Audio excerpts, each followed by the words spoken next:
Welcome in Jordan Cairo, Director of Scouting for Prep Baseball Report, Ohio. Jordan, thanks for joining us tonight. No problem. How you doing, Mark?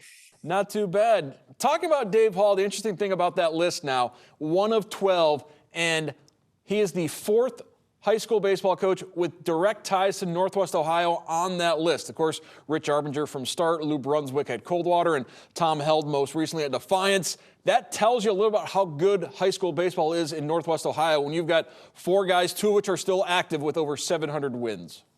I mean, you just hit the nail on the head. I mean, it tells you 2 things. If you're 1 of 12 of anything in the state of Ohio when it comes to baseball, that means you're pretty good at what you do. And Coach Hall's not only a great coach, special person.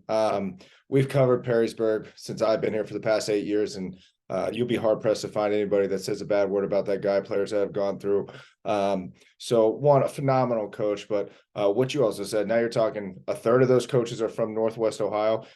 It shows you 2 things. 1, they have really good coaches, and 2, they have a ton of passion, because to get 700 wins, you have to be a good baseball coach, you have to have good players, but you also have to love what you do. You're talking about coaching for a long, long time. So I think Coach Hall perfectly encompasses Northwest Ohio baseball. Guy that's been around for a long time, won at a high level, loves what he does, and is really good at what he does.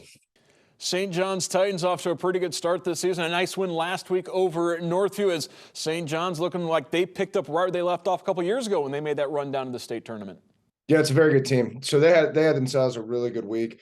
They knocked down the defending state champions, and then they had another big win. And what impresses you, a big win against Anthony Wayne, who we talked about last week, is that lineup's no joke. But the impressive thing about that and why it needs to be on the radar is it was 2 young arms, 2 sophomore arms, when you're talking about John Tober and Donovan Matamore. So 2 sophomores that threw complete games, 2 gems, and those guys are behind Jacob Duquesne, who's their number 1 committed to Eastern Michigan. So if they can get arms throwing like that behind the big dog, with that veteran lineup they have, they're going to put up runs. So a team that is continuing to raise their stock, and they're going to be a team to deal with when it comes to tournament time.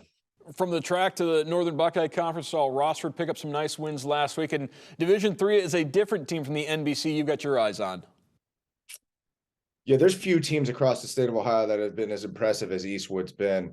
And when you really analyze this roster, they almost have the perfect recipe for a team that has a chance to really go all the way. And I know that's a bold statement. It's very early, but hitting is one of the most inconsistent things in all of sports, if not the most inconsistent thing of all of sports. But things that are very consistent is speed, athleticism, and dudes on the mound, and they have that in bunches. They may have the best defensive team in the state from top to bottom with those athletes they run out there.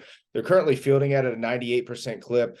They got guys running around defense like Jackson Bowers, Tristan Schumer, and then they can throw out a legitimate ace on the mound, Ethan Rapp, who he's committed to Owens Community College. He's going to be a guy that's going to get early outs to the next level. Mid-80s arm, nothing incredibly overpowering, but his ability to just completely dominate the zone. He can really spin a breaking ball. He's a guy that when he's on the mound, they have a chance to beat anybody. In this case, Boo's guy they got at shortstop's an absolute dude, man. Athlete, multi-sport guy at that high school. So they just got a ton of athletes running around the field. So on any given day, they're going to pitch it. They're going to defend it as well as anybody at the state, and the bats play too. So when you come tournament time, it's single elimination. So anybody that's played baseball, if those bats go dead for a day, you better have guys that can defend it or pitch it, or else you're going to have an early exit. And they got that in bunches.